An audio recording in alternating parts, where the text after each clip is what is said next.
Welcome, ladies and gentlemen, to the 7th HFY narration. We shall be reading The Fiery Fleet, made by you/NathanielHolst. Many thanks for the writer's permission. Hope you'll enjoy. Let's begin. Outer Goldie Station was in utter chaos. The Huckstra incident, a disastrous strategic miscalculation, had just escalated into a full-blown interstellar war when a diplomatic escort ship opened fire on what they thought to be pirates. The minor races of the Orion Alliance, which had been fracturing over the course of 2 centuries, were in full-blown panic at the prospect of total war with the Cygnus Federation. In a desperate bid to control the situation, station security implemented martial law, keeping all ships in dock and every soul on the station resigned to quarters for half the day. A suffocating silence descended upon the station as the many smells of sentience were replaced with stale air. Corridors that were once a constant bristle of trade and the daily goings of a million sentient beings now only saw the traffic of security patrols and the occasional arrested dissident. The only other sounds were the constant hum of the air scrubbers. Among them were a single human crew, staying in the Drunken Steps bar and inn. The inn, if one could truly call the measly collection of half-broken sleeping pods, was the cheapest place the human crew could find where the sudden announcement blared on the speakers, declaring the onset of war. Or maybe they picked that place because they were already getting hammered on the cheap booze. They were a simple freighter crew, neither bodyguards nor truly merchants, and certainly not fighters. Their ship, Finn's Hopper, was an old rust bucket armed with 2 small missile bays, only one of them functional, and a single defense turret. Like most sentients on the station, the crew had nothing better to do with their plentiful time than passively watch the news. They were chatting amongst themselves over the 3rd round of drinks when the news came in. A young colony world had been hit in a sudden fleet push by the Cygnus, and casualties were high. The Cygnus had decided the world was a security threat, or somehow contributing to the logistics of their enemy, or not worth spending resources to secure and maintain, or just a stain on their scanners. Either way, they decided to sterilize any major or minor population center on the planet from orbit, using the least effort they could manage, which turned out to be a wide dispersal meson beam from the main cannons of the warships, except they set it a bit too wide to achieve actual or immediate sterilization. A hush fell over the station, all eyes glued to a screen. All sentients were familiar with war, but none on the station had anticipated that war would come to their doorstep this far into the core territory of the Alliance, which was now a real possibility. As the deafening silence broke into a piercing cacophony, the crew of Finn's Hopper shared a collective look before shifting their gazes to their captain, Finn. As his crew looked to him for answers, Finn slowly looked to the news screen, its horrifying contents stealing his resolve. He closed his eyes softly, taking a second to compose himself. As he opened his eyes, a fire was lit behind his steely irises. He looked across his crew seated in front of him, each returning his stare with a deep and resolved fire of their own, and he stood. As he exited the bar, his crew got up as one, and followed their captain wordlessly.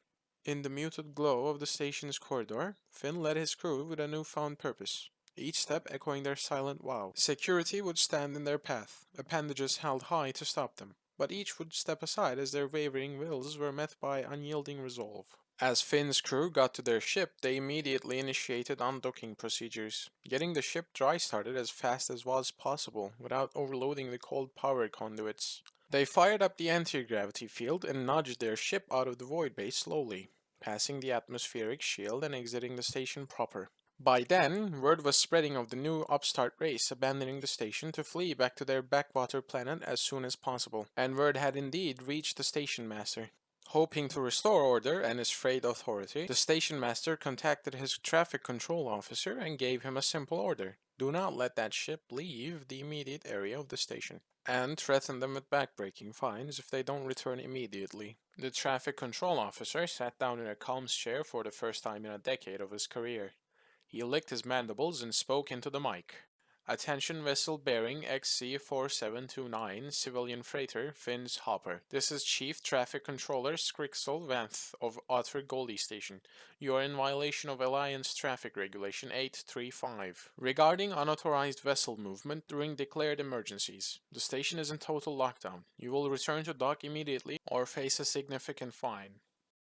Finn looked at his comm screen with a look of disgust, as if something unpleasant had crawled across it, before thumbing his broadcast icon. This is the warship Finn's Hopper. Be advised, Traffic Control, that we are no longer under your jurisdiction as per Article 16.3.2 of the Alliance Founding Charter, as we are a warship heading for war. Shrixal stared at his screen for a few seconds, trying to decide if he had the wrong ship up on screen, as the piece of junk he was supposed to speak to clearly wasn't a warship by any definition. XC4729, I repeat, you're in violation of Regulation 835, and you're listed as a civilian freighter with minimal functional weaponry. You will return to the station dock immediately, or a fine of 2 million galactic bonds will be levied on each member of your crew, as well as a fine of 20 million bonds on your vessel itself. Finn gritted his teeth as he pushed down on the comms icon again, more forcefully this time.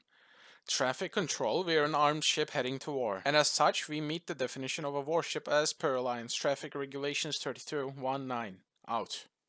XC4729, you're not a registered warship. If you do not immediately turn off your engines and return to dock, we will be forced to increase the fine by... With a snarl, Finn mashed the broadcast icon with his fist. Traffic Control, you can levy whatever damn fine you want pending collection upon return. We are headed to the Orion Cygnus front to make whatever sacrifices needed to keep our civilians safe. Godspeed. And pray that we succeed in keeping the war far away from here. Warship Finn's Hopper, over and out. Finn gave his pilot a curt nod, and the ship fired its thrusters on full, as it shot away from the station at high speed as the Alcubierre's drive spooled up. Skrixal just sat back in his chair, forearms down his sides. The fine he had just threatened with was much more than he estimated the ship that had just left was worth. It was certainly more than it would be able to bring in its lifetime as a freighter, not to speak of acting as a mercenary ship, which he doubted would even turn a profit. He shook his head and tapped the screen in front of him, registering the fine with the station database to be collected when the ship returned to the region, not just the station in particular. Across the Alliance, many such stories of human ships and crews defying order under the threat of fines, imprisonments, or acts of violence emerged in the first few weeks of the conflict, known as the Fiery Fleet. Their willingness to take extreme risks to ward off Cygnus fleet elements and run dangerous cargo runs to supply isolated Alliance positions under blockade turned the tide of the early engagements of the conflict. This gave the Orion Alliance the time needed to mobilize their navies and armies. And, just as with the Finn's Hopper, most of these fines were never collected.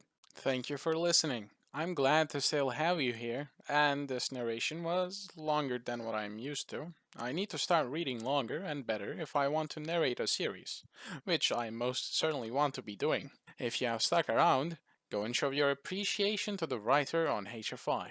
I hope you're having a good day, and see you in the next one.